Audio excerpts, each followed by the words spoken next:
Good evening. Welcome to the February 9th Ways and Means Subcommittee. Please rise to salute the flag.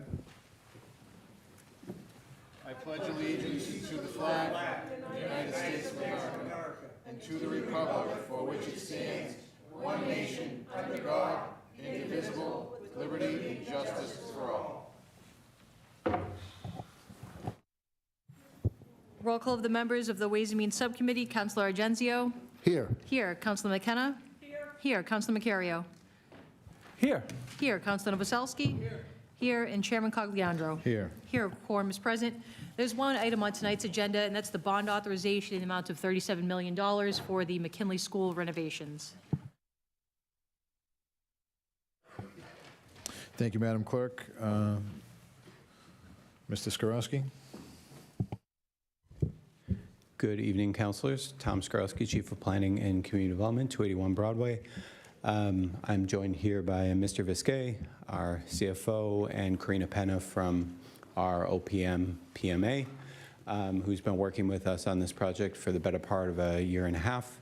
We're also joined by our public safety team, Chief Levita, as well as the folks from the State 911, who would be happy to speak to the commitment that the state will be making to the Metro North Regional Emergency Communications, the MREC, at this facility.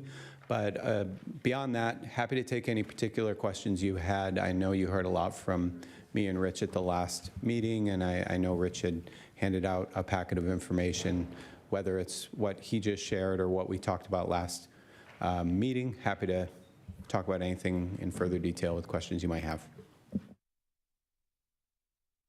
Thank you very much. Is there anyone else coming up to speak on the bond authorization? Mayor Keefe. Thank you, Mr. Chairman. I wanted to thank you for taking this up again tonight. And I know that there'll be some, as we mentioned, we put out a pretty good presentation last meeting, but we do have all the stakeholders in the room. To point out some of the members from the State 911, some have come from all the way down the South Shore. They'd be happy to answer any questions. But I thought it was pretty symbolic that a little over a year ago, we did a tour of the McKinley space with the fellows from State 911, the team. There was 7 or 8 of them. And to look at the old building in real disrepair, as we all know. It's been vacant for almost 10 years with the exception of some small projects that we've done inside of there. And they looked at me and they said, do you think that this is something that the city will take on? Because as we know, it's not easy moving large projects like this. And I felt that with your help and the rest of the body's help, planning it together, we felt very confident that you would want to invest in the public safety departments, not just of Revere, but also joining forces with Winthrop and Chelsea. So I was pretty confident in my answer because I think we work with a really rational group of individuals, that being the council.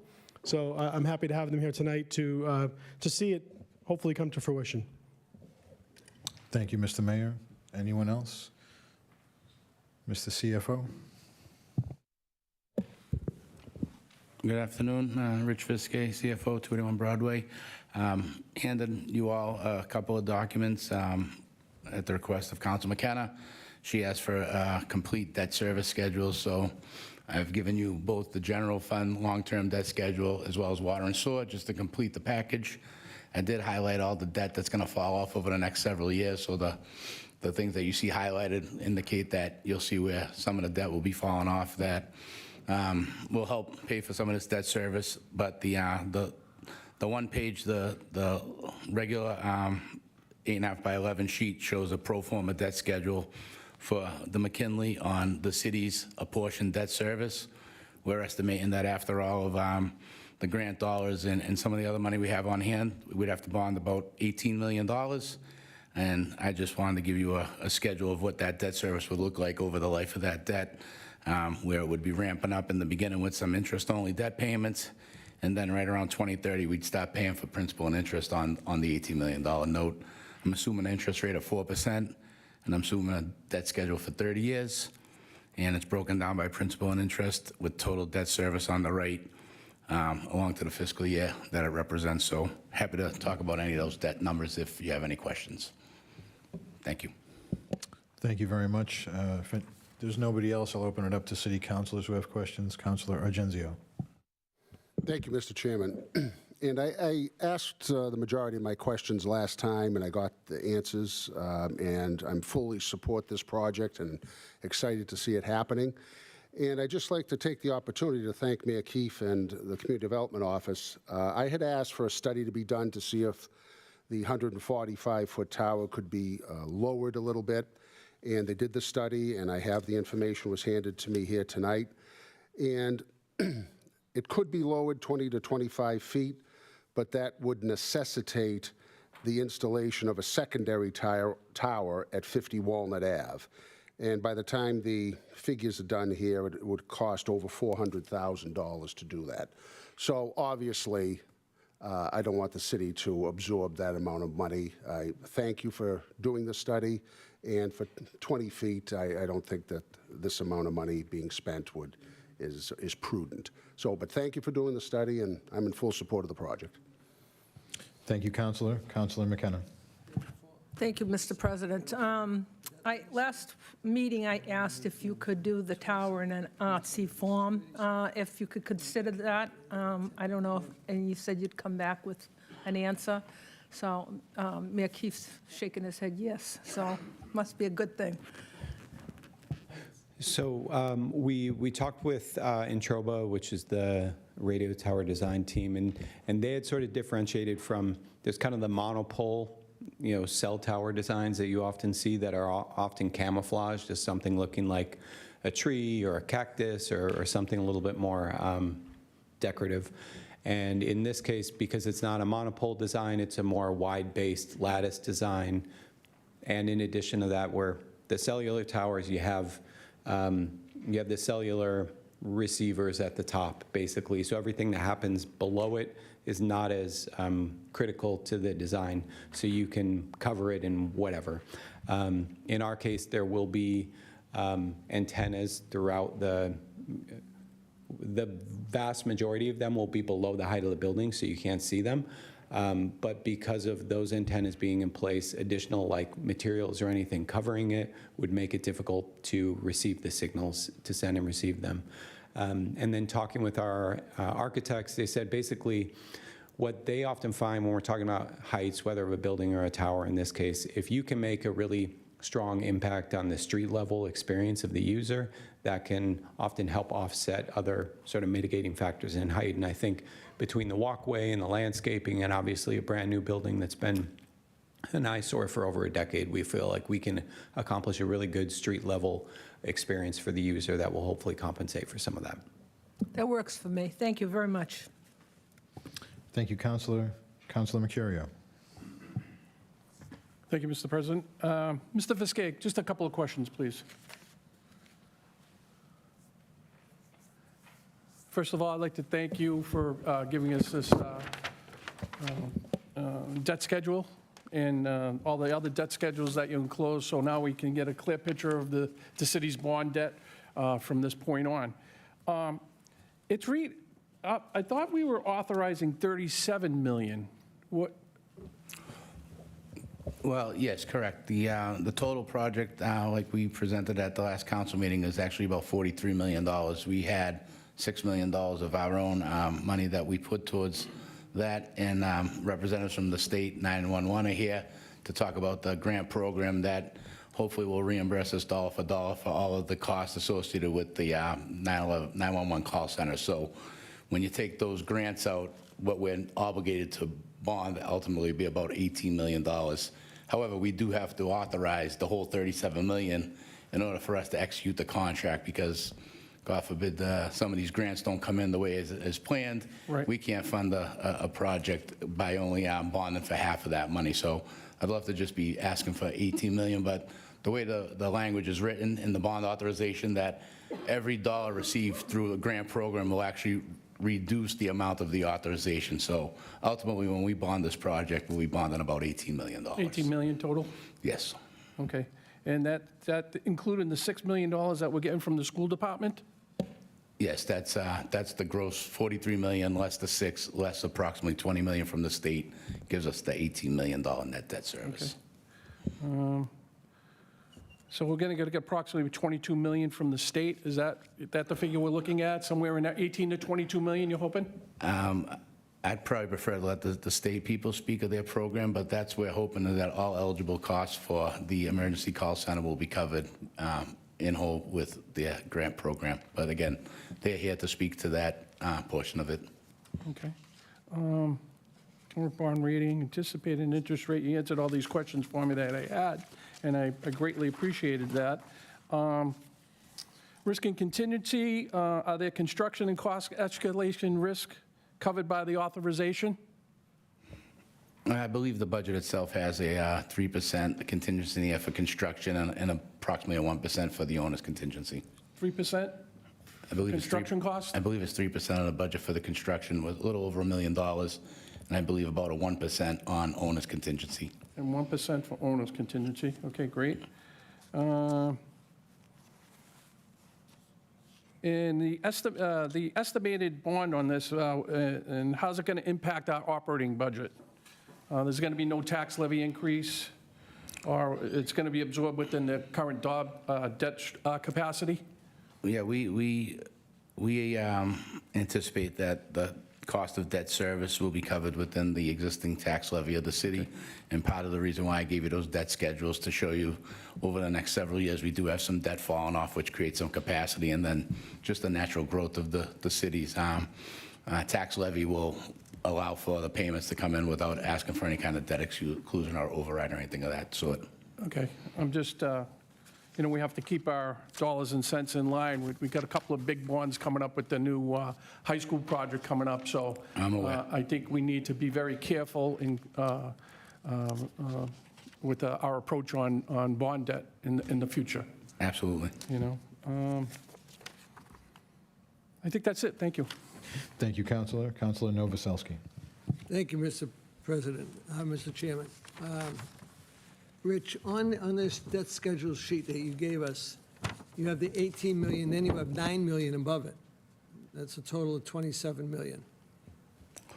Yeah, the strategy would be, Counselor, that the project's going to take multiple years to finish, so we believe after year one, we'll be about halfway through, so I would have to borrow $9 million temporarily, pay interest only on that, and then by the second year, when it's complete, would have 18 million interest only on that, and then once all the documents come back and we have the as-built and everything else, we'll do a permanent debt service, which is more represented on those right-hand columns. So the two left-hand columns really talking about the temporary debt we take while it's being constructed, and then you shift over to 2030, and you'll see the debt, principal, and interest being paid. So that's why. So it's not 9 and 18, it's 9 and then 18, not an additional 18, but 9 plus another 9. Make sense? No. If it's going to cost us net 18 million, we'll spend probably 9 million the first year, and then by the time we're done, we'll spend the whole 18 million. So I'd borrow 9 million. I don't want to borrow 18 million and pay interest on 18 million if it's just sitting there, not being used for construction. So I only borrow what we need to cover the cost in that particular fiscal year. Okay. And now you said we are going to provide $6 million. That's not coming out of our budget. That was money that came from the school department's funding that they got over COVID. Okay, and they transferred it to our Yes. side? Yes, they did. Okay. Other than that, thank you. Appreciate you. You're work welcome. on it. Anytime. Thank you, Counselor. Any other counselors? Permission to speak from the chair? Thank you. So you had mentioned the grant funding and the small possibility that we wouldn't be granted the funds. I want to know more about that because this is a big number. It's doable to me because of the amount of grant funding you say we're going to get. I don't know if these gentlemen could speak to the grant process and what the likelihood is that we will That's get. probably a great segue to introduce them and have them speak on their program through the state's 911. The $6 million is already in hand, so that's not a wonder if we're getting that kind of deal. We already have that $6 million, so it's the money from the state that they'd probably speak better to. Thank you. Good evening, sir. Name and address for the record, please.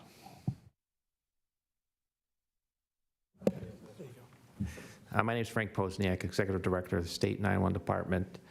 We're located at 151 Campanelli Drive in Middleborough, Massachusetts, 02346. I'm the executive director. Pete Guinness is also here today. He's the director of special project, and he's been instrumental in a lot of our, or many of our regional projects. This is one of them. So just to give you an idea of what we do, you know, we run an extensive grant program to promote and encourage regionalization. And this is the genesis of all this is Chapter 223 of the Acts of 2008, which set out this grant program with 2 grants in particular that are instrumental for regionalization. One is the development grant, and the other is the incentive grant. The incentive grant is a little bit different than a development grant because it's an allocation that all the public safety answering points across the Commonwealth, the acronym is PSAPs, are allocated a certain amount, including the incentive grant portion. But the development grant portion grant is really to get projects off the ground with different funding categories, including construction and equipment. Those are the 2 biggest ones. So to date, what we've funded this project is to the tune of about $6 million. And we have a state 911 commission meeting on March 4th of this year, and that they're going to take up the FY27 grant application. And I'm pretty certain they'll approve that. And then the applications for FY27 would be due sometime in April. So at that point, this project would be submitting funding that they need going forward. What that amount is, I'm not sure yet. I mean, we told all applicants to be working on it because in the past, we usually had our commission, State 911 Commission, approve those guidelines in November with a March application deadline. So it's been pushed back a little bit because, you know, we decided to have a study done to look at our regionalization program. But that is the main funding source. So in past 2 years, the allocation for the grant has been set at $50 million, and we're assuming or planning on having that amount of money available for the FY27 cycle. It is a competitive grant, just to let you know, and last year, for example, we had, I think, 21 or 22 applicants apply, total of $134 million. So, you know, we have our work cut out for us. You know, we asked all applicants to list out their priorities, and we try to fund top priorities of all the applicants. So that's generally how the process works. So, you know, we are committed to this project. Like I said, we committed to already $6 million that's been funded over the past 2 fiscal years. You know, we're here to stay, and we want to see the project go forward. It's a good project. It's probably going to be one of our bigger ones as far as population and call volume goes, even though it's only 3 communities. It is a big one. So we're looking forward to, you know, working with the applicant to see this to fruition. You know, as the mayor mentioned, we did go to the school. I think it was last year. We toured the school. So, you know, we want to see it happen. I mean, we're into the regionalization process. When we started this in 2008, we had 264 911 centers. We have 194 now, and it's cut across 3 different administrations, Republican, Democrats. That they want it to happen, and so do we. So, you know, we're committed to it. Like I said, we put $6 million in, but I have to wait and see. We have to wait and see what's applied for in the FY27 grant. Thank you so much. And I mean, so I guess it's unfair of us to ask you if this is a guarantee for us, because you don't know yet, so. Well, you know, I can't say that because I always have to qualify it. It's a competitive grant. Understood. But once we, you know, put our toes in the water, so to speak, you know, we $6 million already. So, you know, we want to see this happen. I can't say like 100%, but you know what? It's pretty close to that, I think. You know, I don't know what the, you know, yeah. Thank you. I don't know what the ask is. We got to see what the ask is, but that's all I can say. We're committed, and we want this to happen. Thank you. Does anyone have any questions? Councilor Mercurio. Thank you very much. And thank you for coming up here this evening.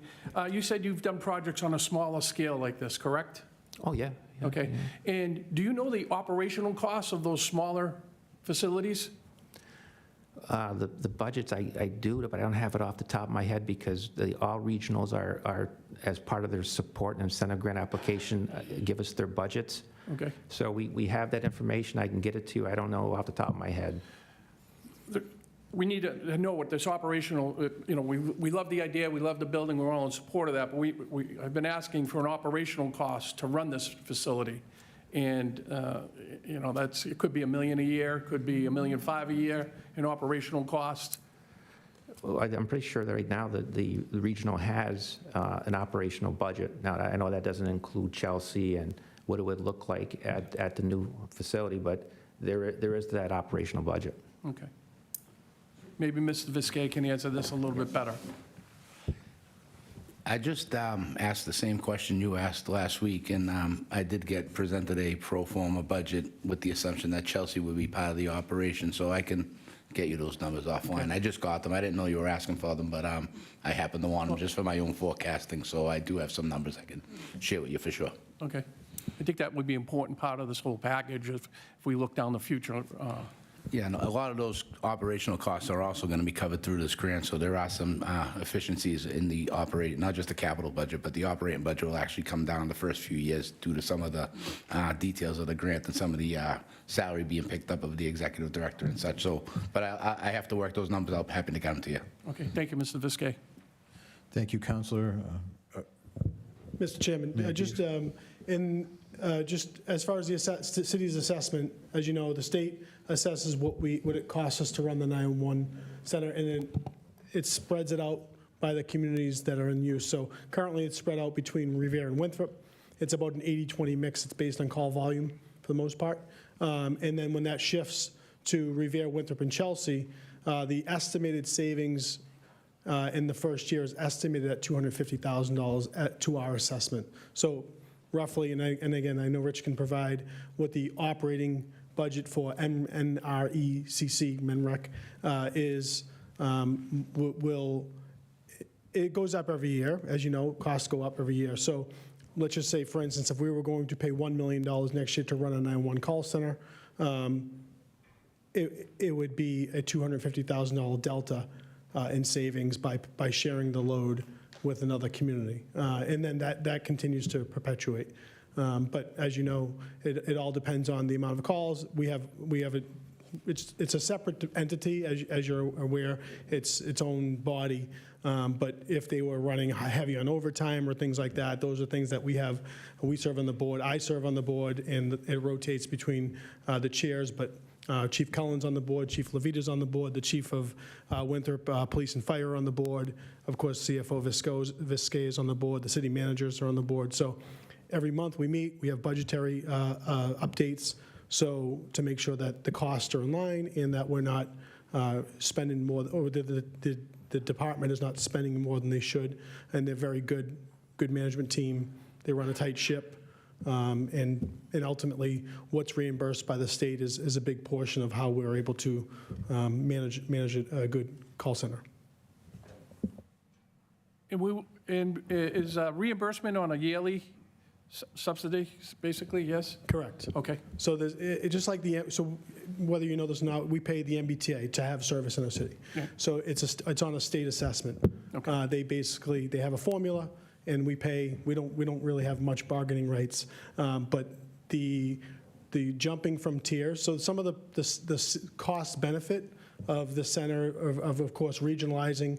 There's been a big incentive by the state. They don't want to have 351 call centers. They want to have probably somewhere in the 100, Right. Because as it's a very difficult business. They see a lot of efficiencies in creating. You want to have, if you have one really good quarterback, rather have them play for a big team than play for you're not going to get a lot of really good quarterbacks. So they know that if there's a problem, they can kind of triage problems in larger regions rather than all the one-offs. That's where this incentive grant comes into play, and that's where working with the best of Chelsea, the best of Revere, the best of Winthrop, and then the opportunities to grow even further. We're building this so that we could expand to another community and really bringing the best and the brightest. But there's operational efficiencies, there's assessment efficiencies, and of course, just the grant that's going to be provided. And I know that he can't say he's 100% certain. What I will say to you is, they've given us their assurances. They know if they can't provide, then the project dies. So it's not like we're halfway through building a school, we have to build a school. We would just have to abandon that project. We don't intend on doing that. I don't believe that the state's going to leave us hanging. And as mentioned, this has been a project and initiative for the last decade. So I'm pretty confident in the relationship we've created. Thank you, Mr. Mayor. Thank you. Did you have to make a football analogy today? It could have been a Bad Bunny one, so I stayed away from that. Council President Zambudo. Thank you, Mr. Chairman. I want to thank the Executive Director and his Development Director for coming here tonight. I was one of the few people in favor of regional back in 2008 when we built our police station. It was quite a fight. People thought it was a body count, and it was you were stealing from fire or stealing from, So it was I'm thrilled to where we've come to, where you've come to, where the state has come to. And I'm certainly in favor of this project. This was one of my dreams many years ago. I've been here for a few years, in case you didn't notice. But it was controversial at one time to go regional. People were worried that their turf was being infringed upon. It's obviously proven to be the safe thing that it is, and financially the best thing for all the communities involved, and of course public safety. So I want to thank you for what you do.